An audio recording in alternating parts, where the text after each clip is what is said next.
Good evening, everyone. We must start. My name is Graham Bradfield, and I'm here as a substitute for the Dean, who was unable to make it this evening, and he apologizes profusely for that. I'm also, by chance, the General Editor of Acta Juridica, so I'm wearing that second hat as well. And I want to extend a warm welcome to you all, and thank you for joining us this evening for the launch of the 2021 issue of Acta Juridica, which is entitled The Future of the Law of Contract, and it comprises a number of essays in honour of Emeritus Professor Dale Hutchison, as well as a number of personal tributes. As General Editor of Acta, I bask in the reflected glory of the wonderful work done by the issue editors of this issue, Emeritus Professor Dani Visser and Professor Chucky Nordia. And without further ado, I'm going to hand over to Professor Nordia to take the proceedings further.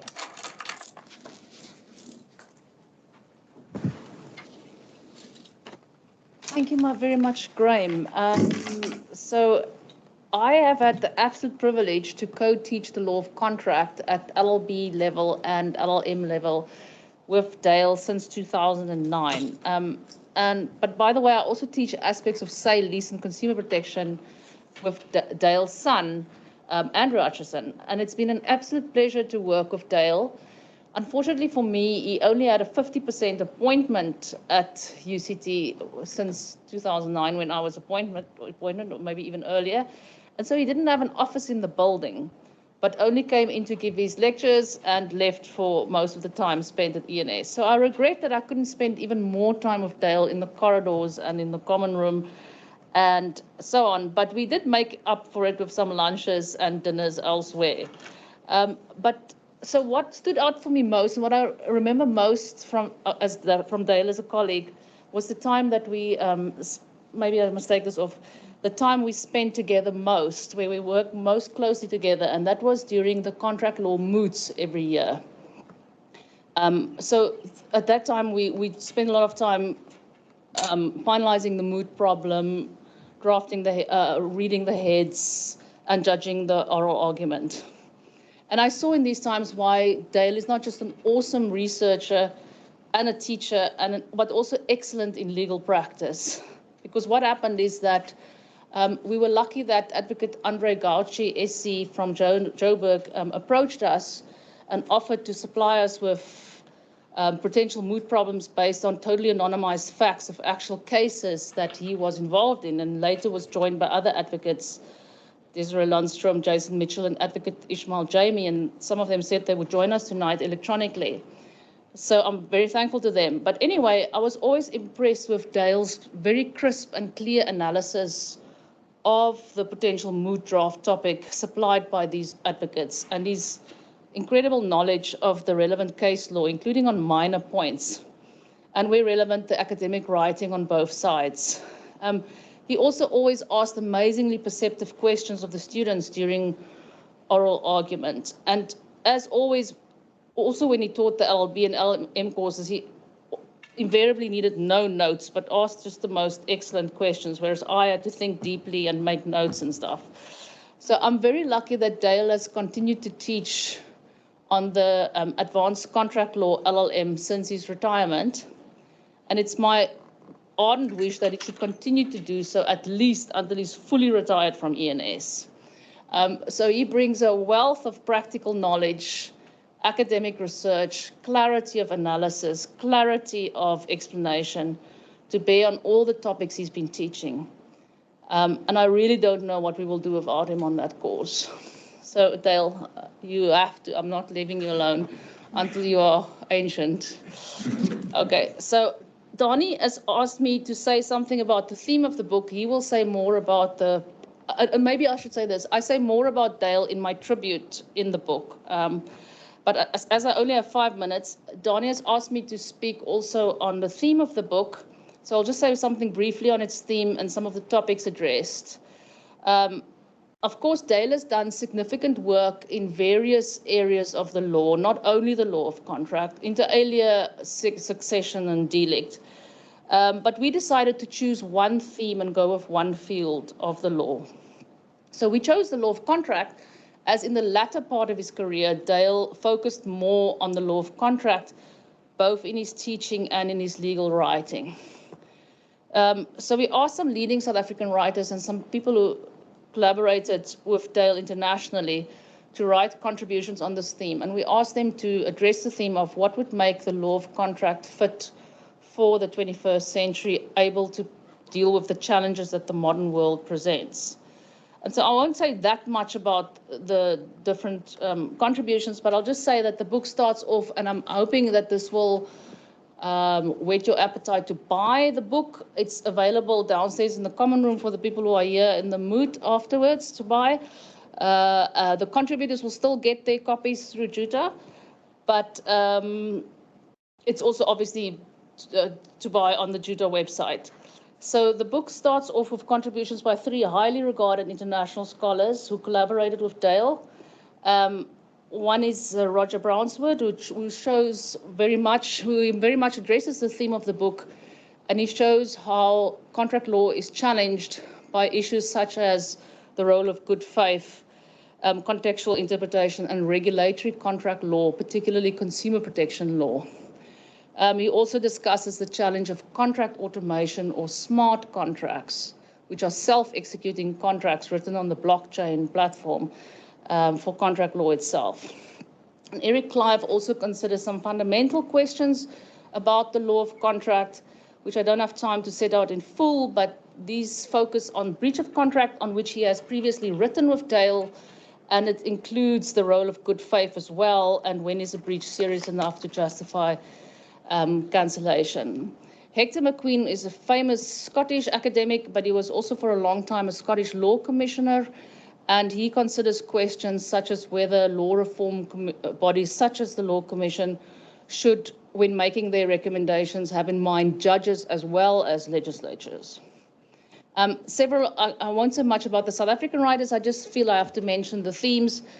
Several of the South African writers in the book focus on the most recent, the very important, fairly recent decision of the Constitutional Court in Bidika versus Oregon Trust, which I'm pleased to see Diksha Bana will speak on tonight. So that relates to open standards such as good faith, fairness and Ubuntu in the law of contract. And in our book, Judge Fritz Brandt, Alistair Price, and Jaco Barnard-Rodia tackled this topic. And other topics, which I'll just mention briefly, include economic duress by Diksha Bana, illegal contracts, and a challenge to the par delictum rule by Jacques du Plessis, aspects of agency law by Graham Glover, the controversial Makate versus Vodacom judgment by Chris Pretorius, the teaching of commercial contract law in a new way by Andrew Hutchison, the contract delict interface by Anton Fagan, and aspects of enrichment law with a bearing on the contractual context by Helen Scott. You might ask, now what about myself? Well, I might just briefly say that I did write the contribution for the book on whether standard terms should be transmitted to the other party to the contract, or is it sufficient that they merely be available on request and incorporated by reference? And I argue that greater access to the internet means that at least normally should be sufficient that the text should be available on the website, unless legislation requires more, as it does in some contexts. But I was unfortunately forced to withdraw my article as for a reason of the 25% limited for UCT affiliated authors. But I'm grateful that to the South African Law Journal, who accepted my article as a note to be published in the last issue of the SLJ this year. And they allowed me to write a short dedication to Dale in a footnote. So Dale, even though it's not in the book, at least it's elsewhere. So thank you also to everyone who wrote tributes in the book. Dani will say a few words and probably mention these. But to conclude, Dale, we hope you are pleased with the contributions and tributes and the theme of the book. And it's an honor to have had you as a colleague and a friend. Thank you.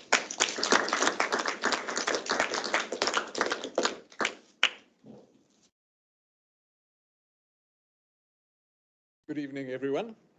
I must say it was a considerable pleasure and fun to do this whole project with Chucky.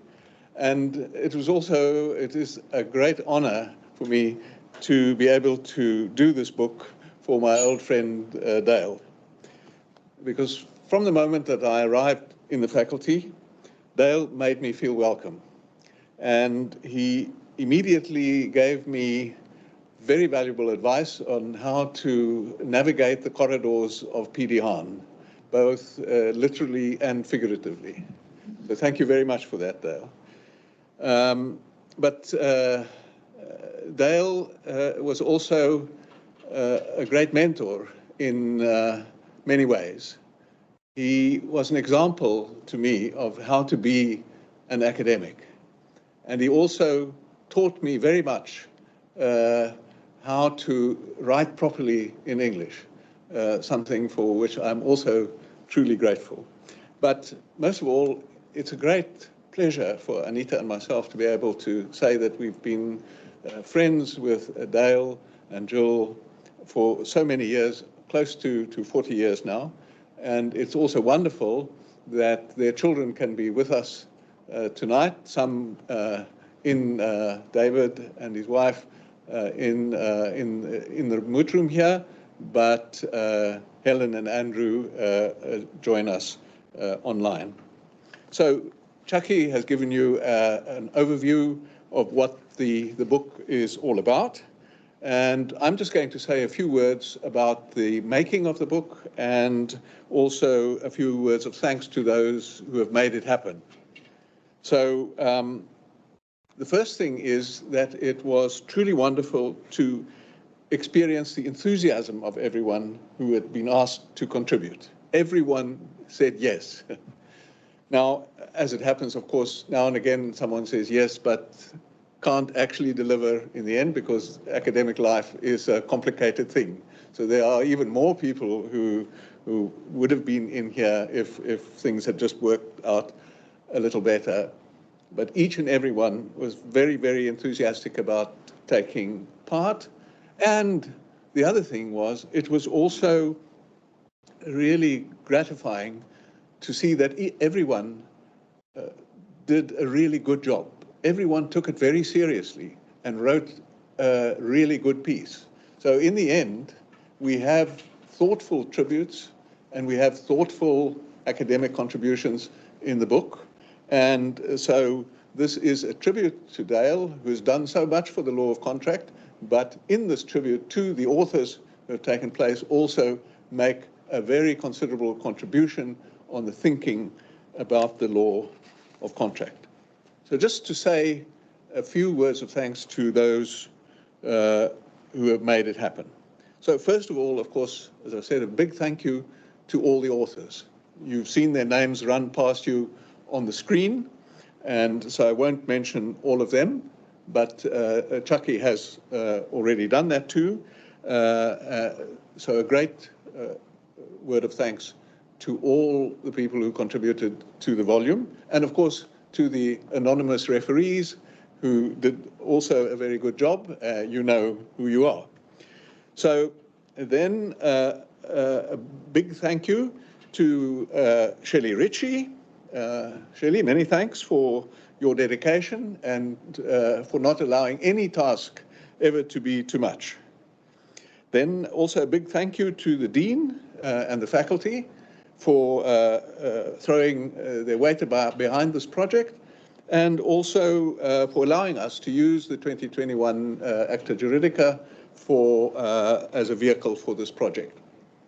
Now, we are extremely grateful to Graham, the general editor of Acta Juridica, who gave us all the support that we needed, and very wise and good advice on several occasions. So thank you very much, Graham.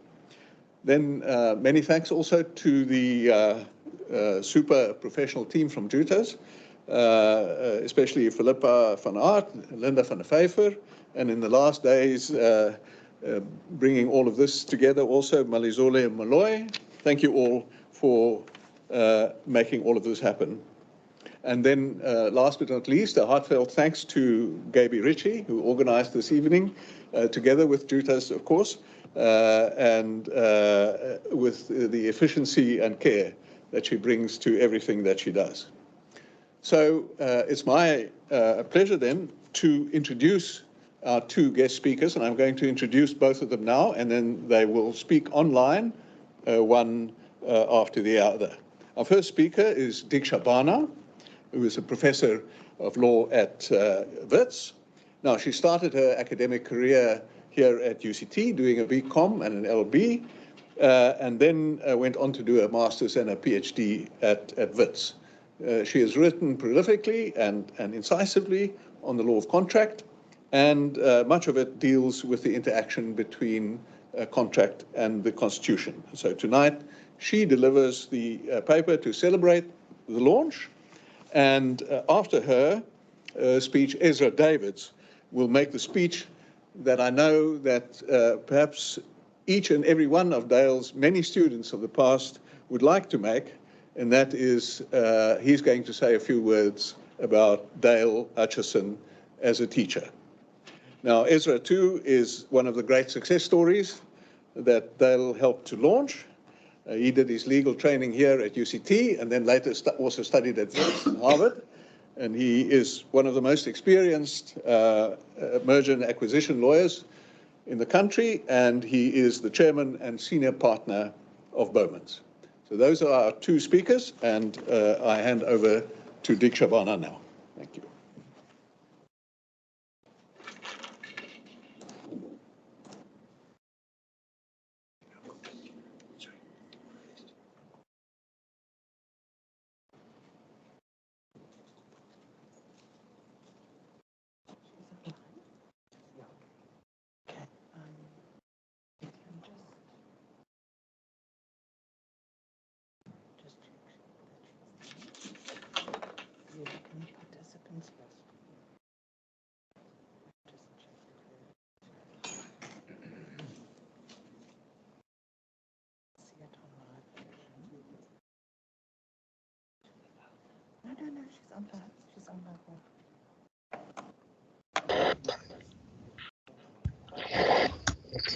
Good evening, everyone. Gabby, am I clear? And can I begin? Please go ahead. Yeah. Thank you so much. First off, I would like to extend my sincere thanks to Emeritus Professor Dale Hutchison and Professor Charkin Nadir for the opportunity to present this paper this evening. It is an absolute privilege and honor for me to do so. I remain grateful to the Emeritus Professor Dale Hutchison, who instilled the fundamentals of contract law in me more than 20 years ago as an LLB student.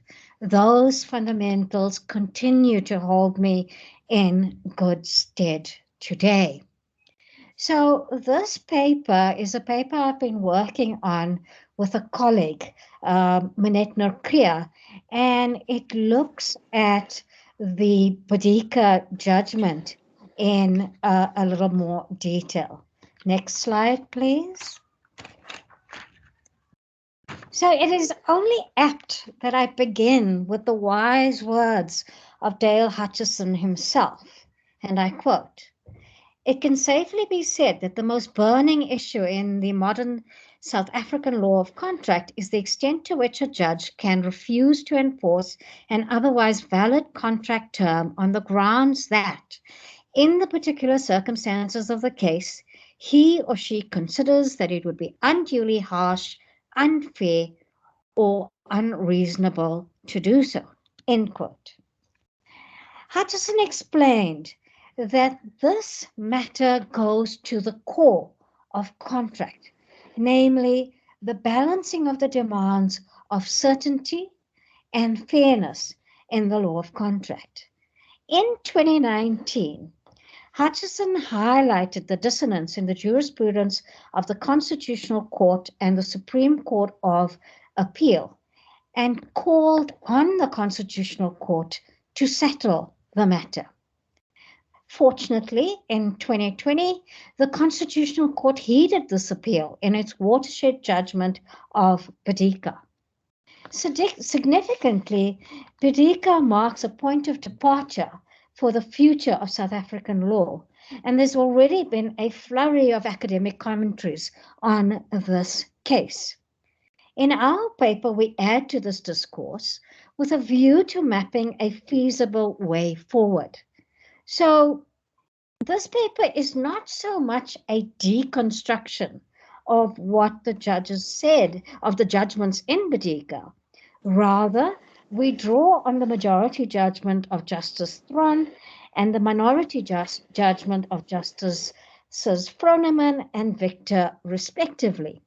We do so with a view to articulating a workable and reasonably certain legal framework that is appropriately grounded in what is and ought to be the underpinning philosophy of contract law operating in modern South Africa.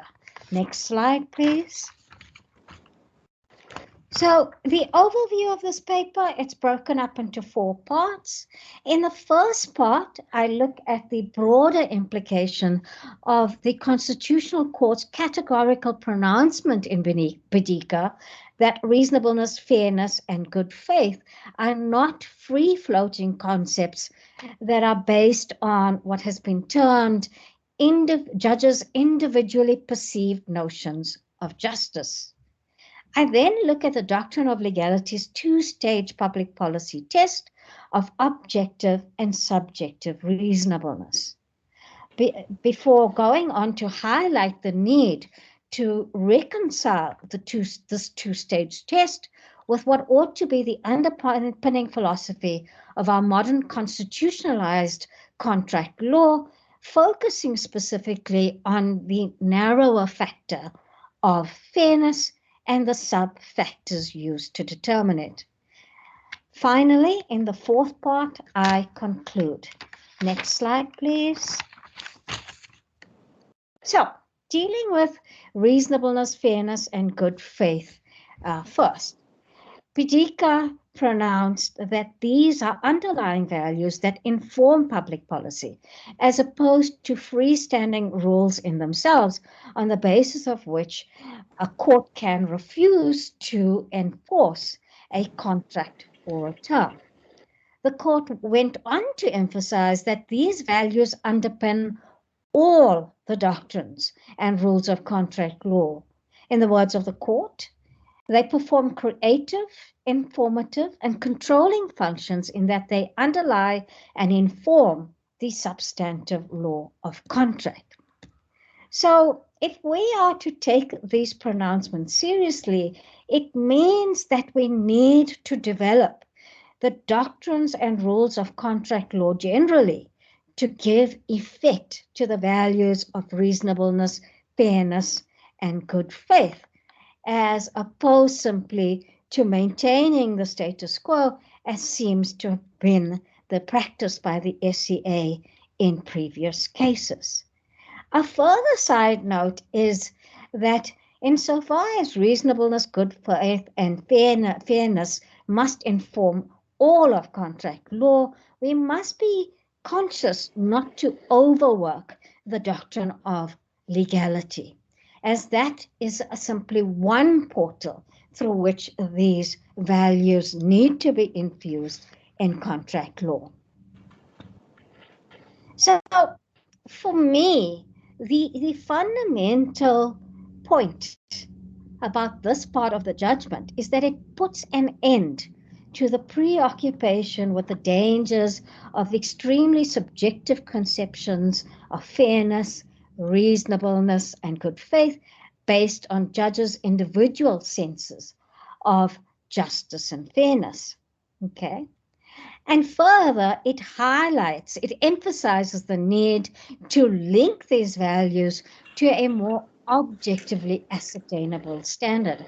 And here I deliberately use the word ascertainable in the sense of a standard that will over time be made certain via the common law tradition of incremental development. The logical starting point for this objective standard must, of course, be the objective normative value system embodied in the Bill of Rights. And in fact, we see that both the majority and minority judgments highlighted the importance of the spirit, purport, and objects of the Bill of Rights, read with the Constitution's end goal of a substantively progressive and transformed South African society based on the values of freedom, dignity, and equality. Next slide, please. So focusing then on the doctrine of legality and how reasonableness, fairness, and good faith play out there. In this paper, we use the concept of reasonableness in a more overarching sense to refer to the broader two-stage test of objective reasonableness and subjective reasonableness. In contrast, when we refer to fairness and good faith, we mean those concepts in the narrow sense of factors in the public policy exercise. Now, if we look at the Bidika case and we look at the articulation and linking of the constitutional values with the contractual conception of reasonableness, we see that the judgment of the majority compared with the judgments of the minority vary. On the one hand, you have the majority emphasizing the values of freedom and dignity in their more classical liberal conceptions, together with the rule of law, on the basis of a greater propensity for a formalist type of legal certainty.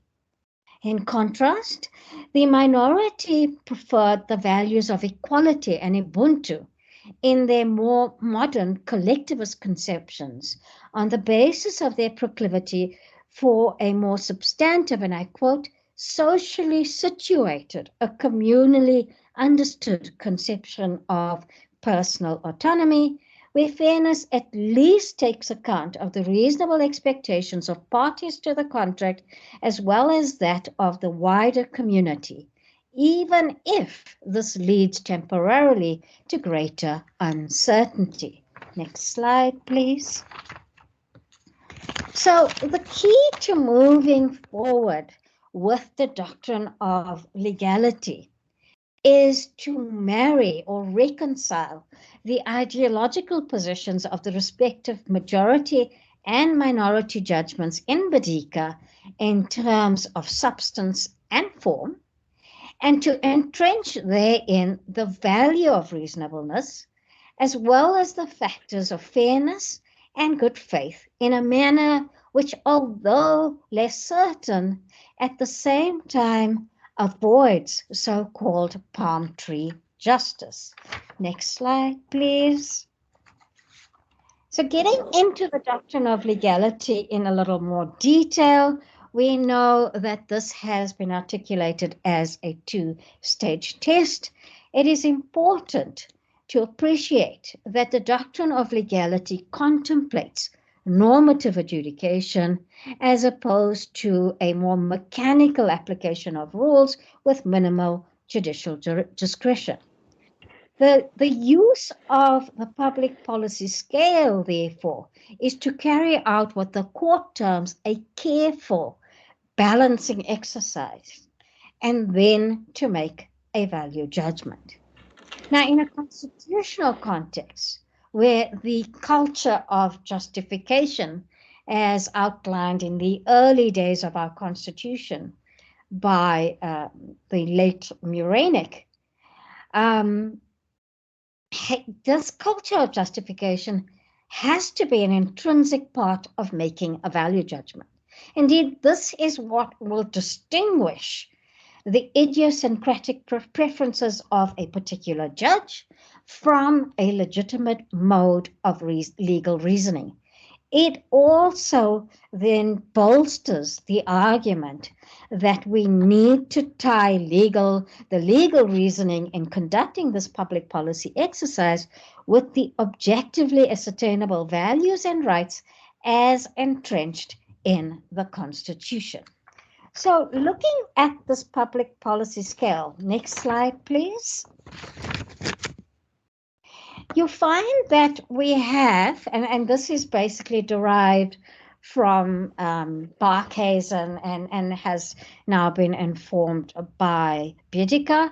We have the objective reasonableness level, where the tendency of the term or the contract is looked at without reference to the particular parties. And this is very much the traditional public policy tests that we used to have, where factors that are in favor of legality are weighed against the factors that are in favor of illegality.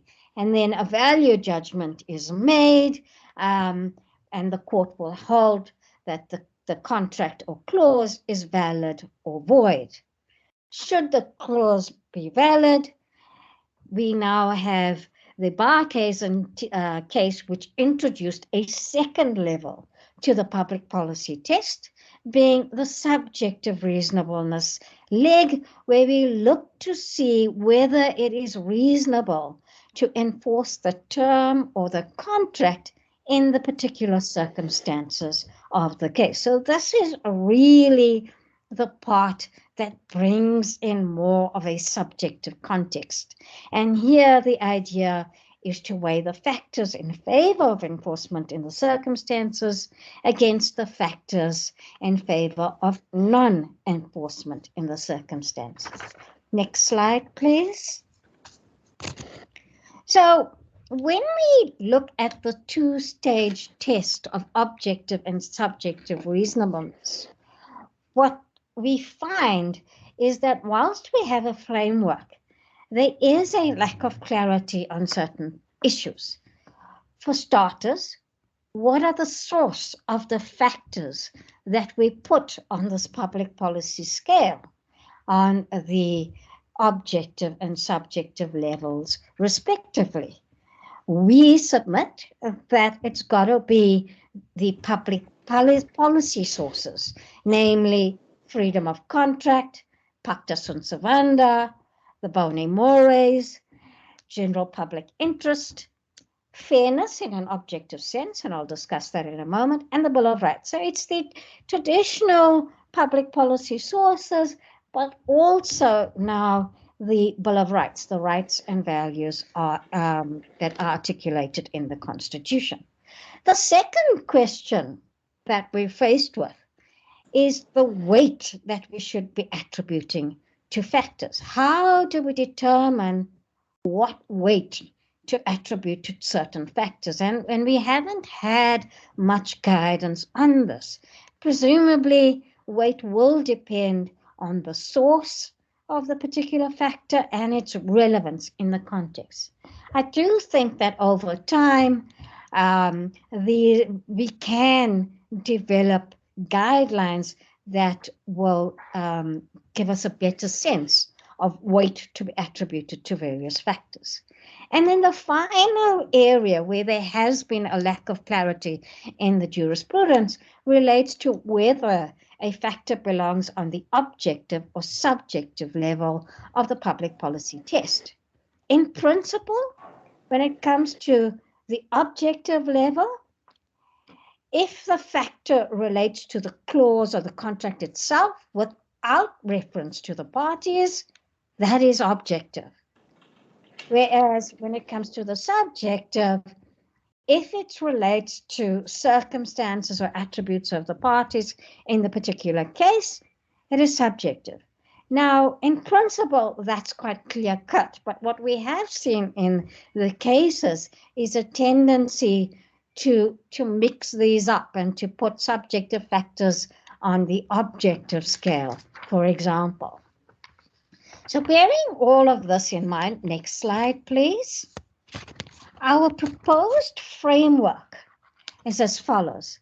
For the objective level of the public policy scale, objective reasonableness, we submit that on the factors that you would look for as sourced in the public policy sources, pacta sunt servanda, and with that goes freedom of contract.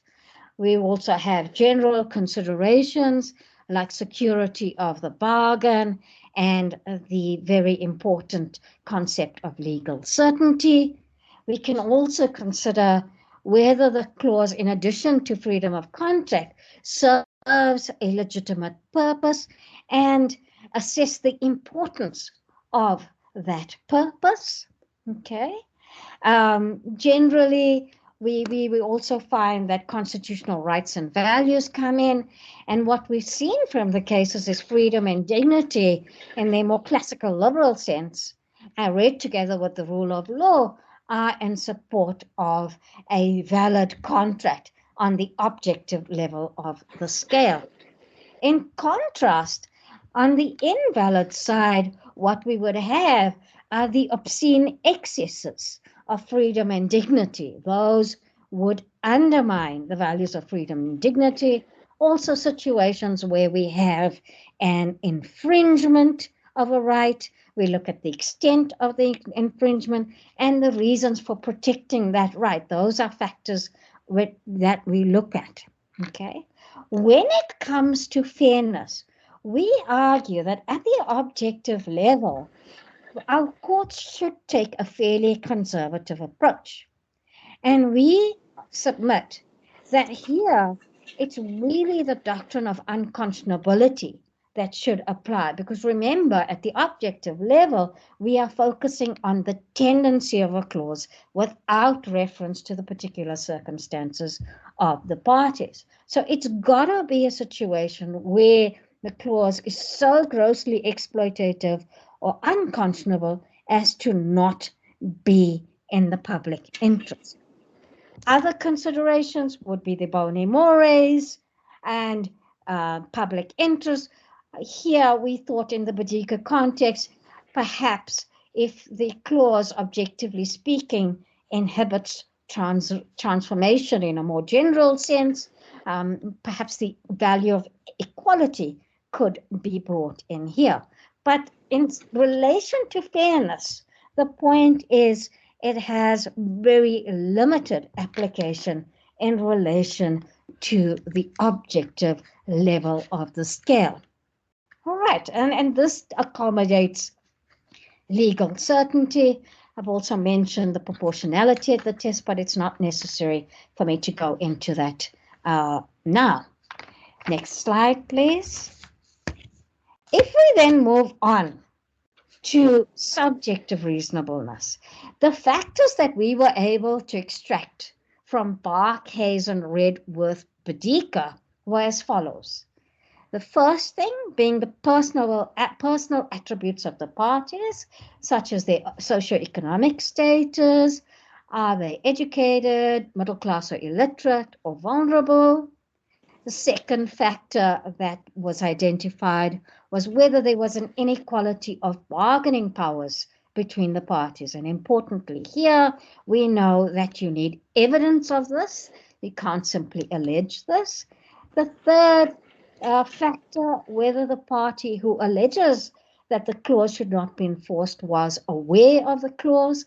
And finally, the circumstances surrounding the invocation of the clause. And most important here would be the reasons for non-compliance with the clause.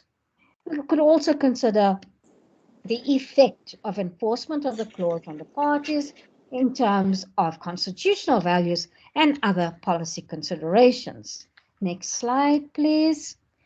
So with these factors, these four factors, the question then is, how do these factors tie in with the sources of public policy?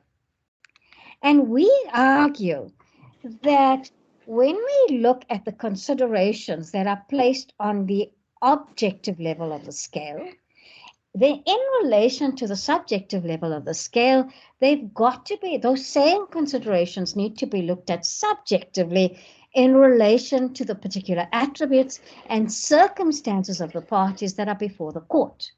So we're looking at the same sources of public policy, but from a subjective perspective.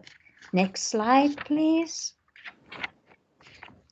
So when it comes to subjective reasonableness, if you look at pacta sunt servanda on the one hand, and freedom of contract. So the factor identified as whether the party was aware of the clause or not, awareness would indicate support for freedom of contract insofar as you made a deliberate choice in consenting to the particular clause. In contrast, on the other scale, if you weren't aware of the clause, this may diminish the weight of pacta sunt servanda. With equal bargaining powers, the premise is that parties are equal on an equal footing, all right? And so in principle, that supports freedom of contract. In contrast, when there's evidence of unequal bargaining power, then again, pacta sunt servanda is undermined because it is not as much a free choice when you're not on an equal footing. I think it's important to note here that our law thus far has not recognized standard form contracts as automatically unenforceable. However, I do believe that the Consumer Protection Act may be the most appropriate vehicle for dealing with the concerns pertaining to standard form contracts. Okay. The final sort of consideration on pacta sunt servanda is the legitimate expectations of the enforcer. This could also be linked with the idea of good faith, which we will come to in a moment. Good faith and Ubuntu. You know, did you reasonably really expect for the party to be bound, as contract enforcer for the party to be bound by this or not? In contrast, on the other side, we would be looking at the legitimate expectations of the other party and broader society. And again, here we'd look at good faith as entrenched in the more collective value of Ubuntu to determine whether it would be fair to hold a party to a contract.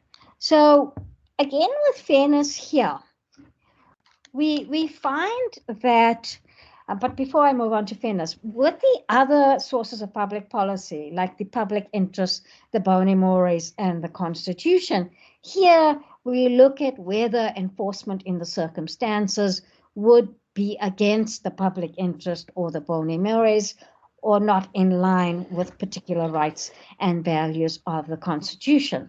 In other words, we're looking at these sources from a subjective perspective. With fairness, we find that 4 factors have come out. The first being where the reasons for non-compliance. The second being whether the enforcement or not, enforcement would be unduly harsh in its impact. Other factors being the good faith or the bad faith with which a party is acting. Next slide, please.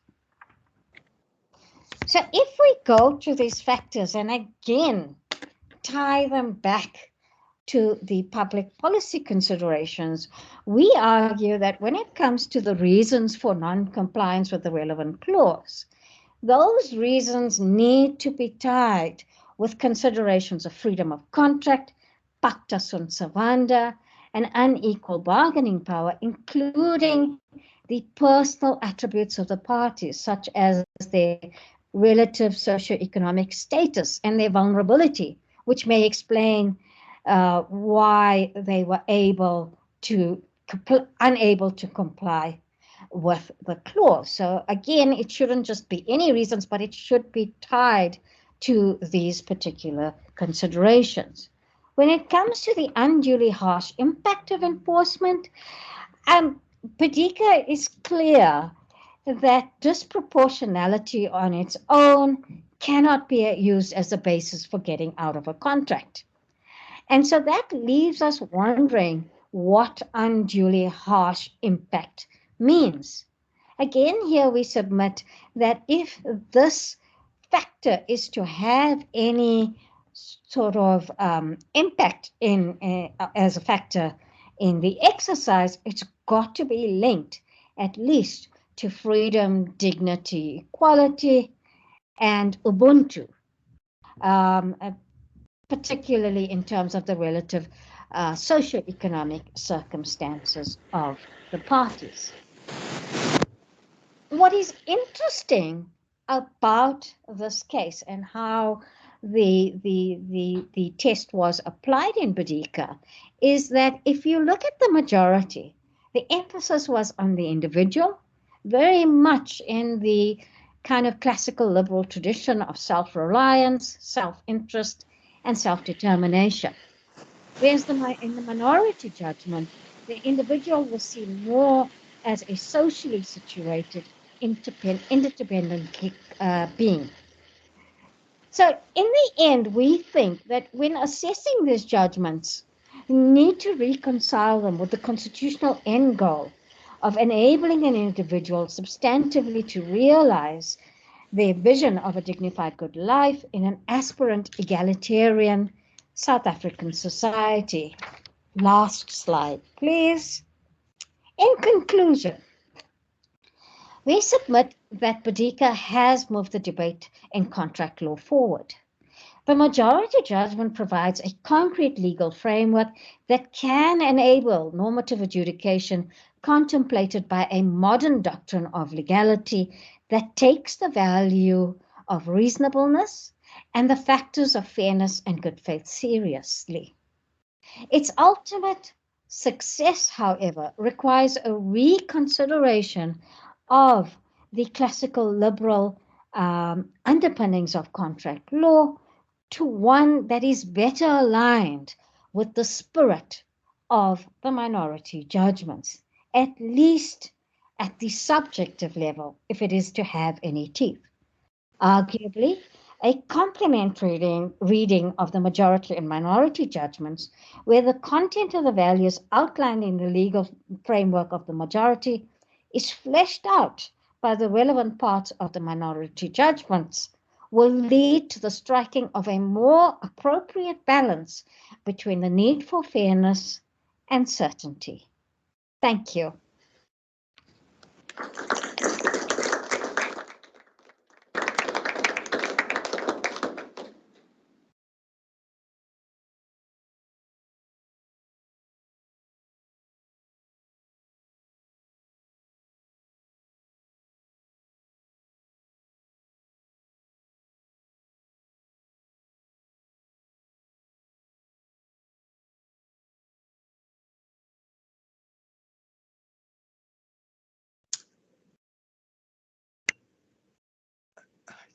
Can I start, Gabby? Please go ahead. Thank you. Okay, thank you. Thank you very much. Thank you very much, Professor Fusser and Professor Nadir, for kindly inviting me to come and say a few words in tribute to Professor Hutchison. I can't think of a greater honor and privilege to talk about our beloved professor. They say as one travels through life, one does occasionally come across those unique people who leave a profound impact on your life and who you, upon reflection, can point to as some of the people who were pivotal in the direction that one took with one's life. I can say that about Professor Hutchison. Not only was he a great teacher, and that he undoubtedly was, his sharp intellect, his grasp of the law of contract, his ability to explain some of the most complex concepts in the most simple of terms in order to make it accessible to mere mortals like myself, has played a profound impact on my life. But not only was he the master of the subject matter of what he was teaching to us as students, but he also was an incredible human being. When he looked at you and whenever he conversed with you, he looked at you as another human being. You were not just a number. There was a sense of empathy in all his engagements with all of his students. But more than that, or over and above that, he made coming to class a real pleasure. For those who went to university at the time that I did, there were a lot of distractions, some good, some bad. But one thing for sure, and one thing that one always knew, is that missing a lecture of Professor Hutchison, his contract lectures, was probably one of the biggest mistakes that you will make, because you would be missing out on one of the great highlights of the week. Professor Hutchison and I couldn't have come from more different backgrounds. He was a well-established academic at the University of Cape Town, a real Capetonian. And I came from a small town in the Northern Cape. And everything around me was intimidating. But having teachers like Prof. Hutchison, who embraced one and dealt with one based on the merits of the situation, made an indelible or left an indelible impression on one's life. And for that, I will forever be grateful to him. And I don't think it would be presumptuous if I were to say that when I say these words, I'm not just speaking for myself. I'm speaking for hundreds, if not thousands, of students who have been taught by this great human being, this wonderful academic, this great soul. And for that, we will forever be grateful. Thank you very much, Prof. I know you just did what you loved. You never thought that in engaging with some of the more arbitrary people that you would have come across as students in your teaching life, that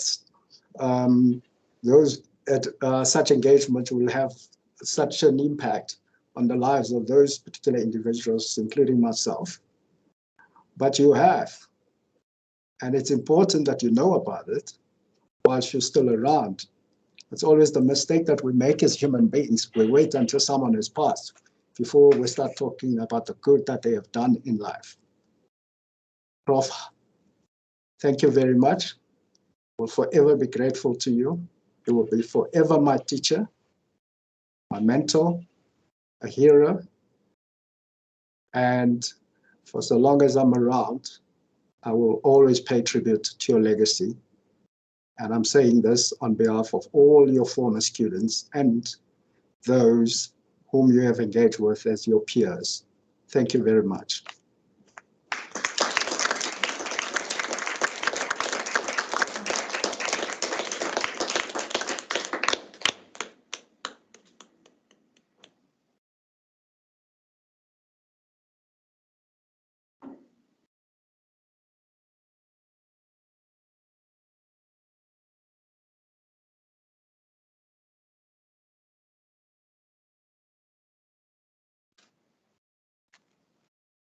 Well, what can I say?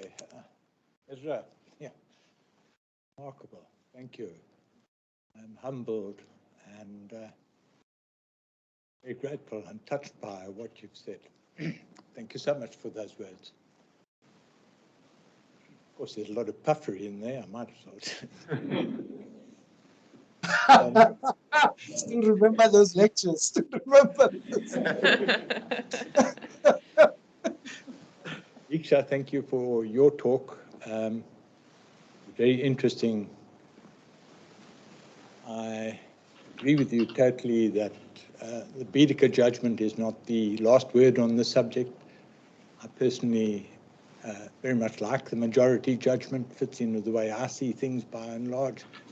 But I appreciate that the debate on good faith and fairness in contract is certainly not over, and it's articles like yours that are needed, the research and the suggestions to plot the way forward from here. So thank you very much.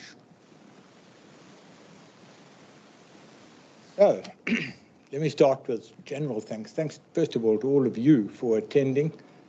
both those who are here in person and others more remotely. Really appreciate the trouble that you've taken to come out here tonight. I think also the Dean of the Faculty, Dan Wachura, for allowing us in these times of COVID to actually have this function, and to Ronnie Visser and Chucky for arranging this function, more especially to Donnie and Chucky for taking the trouble to arrange and to organize, and I understand to edit the first script in my honor. I'm deeply grateful for that. Thank you very much indeed. The book itself, I strongly recommend that you buy a copy of it. I'm thankful to Juta for publishing it. I'm really grateful and thank all the contributors for the articles that have been written, contributed. They are serious articles and they deal with serious things, amongst other things, this question of fairness and good faith in contract. Read all the articles, I think they're wonderful. Together they come together as a coherent whole. It's a really good book, and I do strongly recommend that you buy it. The book contains, as you will have seen on the screen at the beginning, a series of tributes to me, for which, again, I am humbled and touched and very grateful to the people for doing that. I'd like a special call out here to my friend Alfred Cockrell, my special friend, for a tribute that really left a lump in my throat. Then, I won't take up too much of your time. As I stand here and I look back over my career, started in the faculty year in November 79, lasted all the way until December 2018. It was just my faculty career. Fortunately, my legal career hasn't come to an end because of my link with ENS. But looking back, I realized I must express my indebtedness to so many people who along the way have helped shape my career.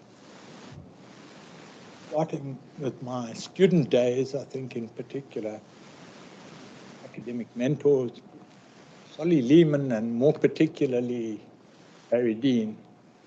They saw in me potential. They encouraged me to further my studies overseas. They thought it was due to them. It was made financially possible for me to do so. And after I had obtained my doctorate, they welcomed me back into the faculty as a senior lecturer. For that I was most grateful. I'd also acknowledge my indebtedness to Wouter de Vos, Professor of Roman Dutch law, here when I was a student. To be honest, he wasn't the greatest lecturer, but he had this most wonderful set of notes on all the branches of private law. And it all fitted together so wonderfully. So if you took the trouble, don't worry about lectures, if you just studied those notes as a whole, it all fitted together like a perfectly coherent jigsaw puzzle. And that led me to my love for and my involvement in and my choice of subject, private law, in particular contract law. Then, of course, when I came into the faculty, I'm indebted to all my colleagues. Many of them became sincere friends. Thank them for their support, their collegiality over the years. In particular, year of Ronnie Visser, as he mentioned, we go back like 40 years together, and more recently, Jackie Nordi, sharing our contract teaching together.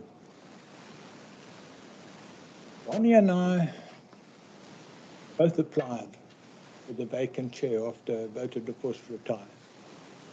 And really went along for my interview, and I thought it went quite well. And I didn't hear what the outcome was. Time went on. It was nearly 3 months later, and I still hadn't heard. So I thought, oh, well, clearly I wasn't successful. And then out of the blue, I learned that, no, actually, the committee had decided to appoint both Donnie and myself. The reason for the delay had been that I have to approach a council for special permission to create a new chair in the faculty. I subsequently learned, I can't remember how, that there was a third applicant for that post who was unsuccessful. That was the late Kemp J. Kemp, who's been in the news quite a bit recently. Thesis on liability for omission in law. Then, when I got to my middle 40s, I was getting a bit restless. I felt incomplete as a lawyer because I'd only been exposed by and large to the academic side of things. And you'd always hear from a student, they went out into practice afterwards, and, so different. And then they really started learning about law. That always made me feel that I ought to go and see what was going on the other side, as it were. And that's why I chose in 1999 to use part of my sabbatical leave to do my pupillage at the bar without any intention of practicing law at all. And I was very grateful when Edward Fagan, my former student, now agreed to be my master, and I became his pupil. And what an experience that was, I must say. Thank you, Edward. Sitting in those chambers of yours, those beautiful chambers surrounded by these books that have come down, amongst others, from your grandfather, I know. Sitting there and having people come in or present the brief to you, which raised questions of contract and delict, and I thought, that's all in my head, I know this stuff, I could do this. And that started me thinking about the possibility of trying to combine legal practice to some extent with an academic career. And it was a wonderful time that I spent there. Being a pupillage is quite scary, particularly if you're a professor of law, you're scared you might fail and get a lot. But people on the third floor there, 56 Kierum Street, in particular, I had many chats with Rob Peterson.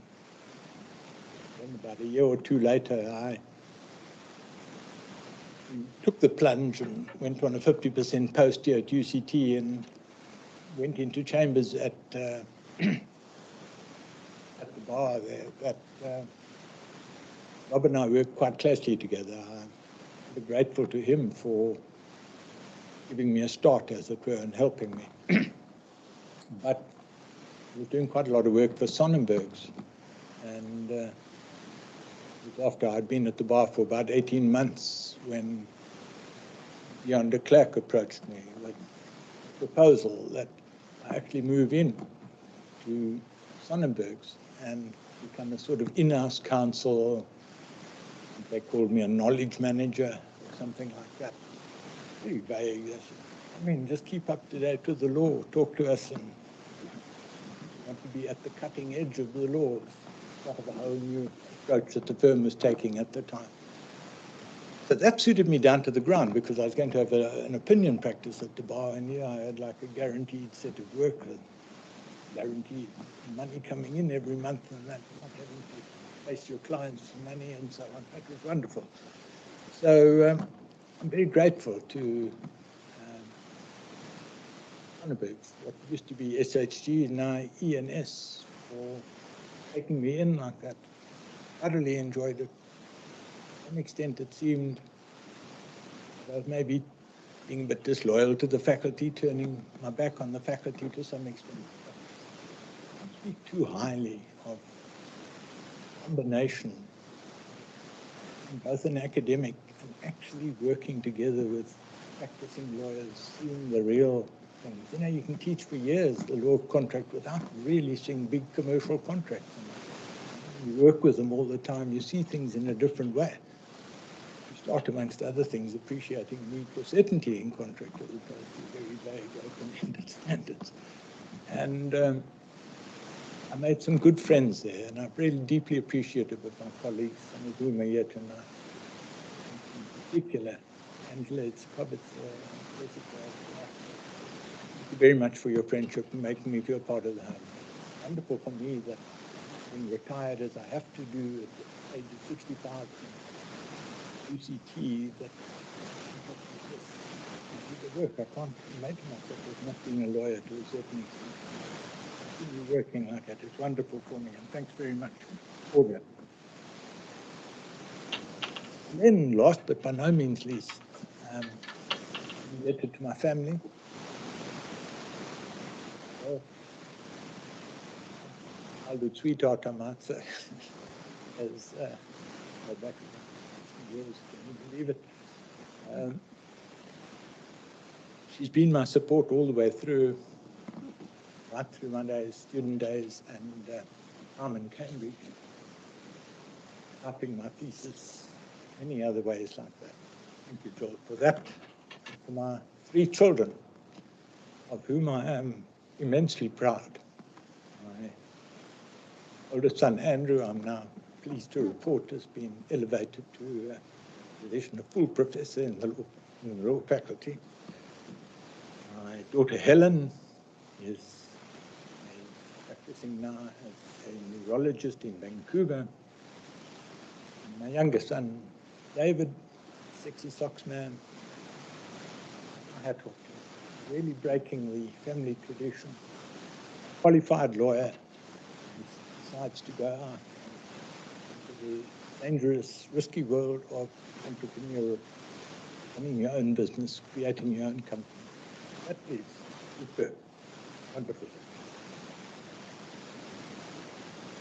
For me, it's been a great honor to be a member of the staff of this faculty for 38 years. It's a great faculty, great tradition, goes back a long way. It's produced many outstanding lawyers. It's a privilege to work alongside people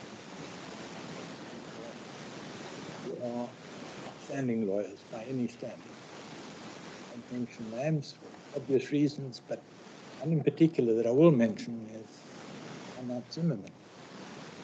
To have had the opportunity, the privilege really, of working here alongside a man who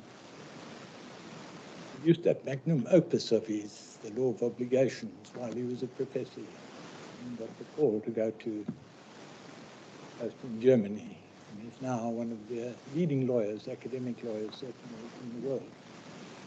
That is remarkable. As you know, I love teaching, and when I look back over the years, the pleasure it has been, the privilege it has been again, to teach wave after wave each year, students passing through your hands. Really, right, not all of them, of course, but you have this privilege of meeting really clever people. And some of them have gone on to achieve really great things.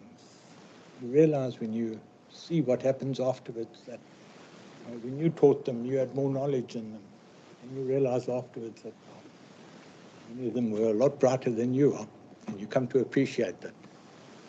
I think, for example, in my first year teaching, I taught the law of succession, and Cato Reagan in my class. Long after that, when I had Owen Rogers, and then shortly after that, Michael Cochrane. The 2 probably the cleverest people I ever taught. And since then, what sticks out, 1992 class was a really good class. Professor Davids was in that class. Sally Hutton, Rob Cleaver. They've all risen right to the top of their profession.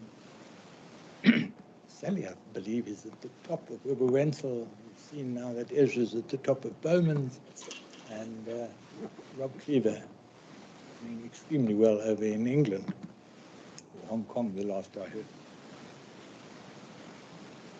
Since then, there have been many others, of course, who are great, and invidious. Start picking out names and that, but I think I should mention people that I taught, Ellen Scott, and Mr. Price, here tonight, and Smith, Owen, many others. Yes, really, Jess, I appreciate your contributions in the firm so much. Well, that's enough for me. Let me end with one short story, an amusing little story. About 20 years ago, Reinhardt organized a conference over in Scotland. It was with a view to a book where private law of Scotland and South Africa was to be compared. And many of us from the faculty went over there together with some very senior judges of our courts here in South Africa. When the conference was over, Professor decided that he should take us on a tour of the highlands. So he borrowed a real old clapped-out vehicle from his friend, fellow academic Neil Whitty, and into this car jumped Donnie, myself, Ian Farlam, and Fritz Brunt, and went off on the highway on the way to Glasgow to pick up Francois de Bois. Halfway there, we get a puncture. Pull over on the side of the road. Quickly realized none of these other guys know the slightest thing about changing a wheel, so the job fell to me. After that was done, we climb into the car again. Bonnie was driving, turns on the ignition, nothing happens, battery's flat. So it fell to me as the smallest to sit behind the steering wheel, and then we pushed down this highway. So I can say that once in my life, on the road from Edinburgh to Glasgow, I was push-started by two judges of appeal. And subsequently learned that this was quite illegal. So recently I was in contact with Fritz Brunt, thanking him for his contribution to the book, and I reminded him of this story. And he said to me the following: I could be excused for committing a criminal offense as I was only an AJA, that's acting judge of appeal, at the time. It was Farlam JA who should have set a better example. Thank you very much.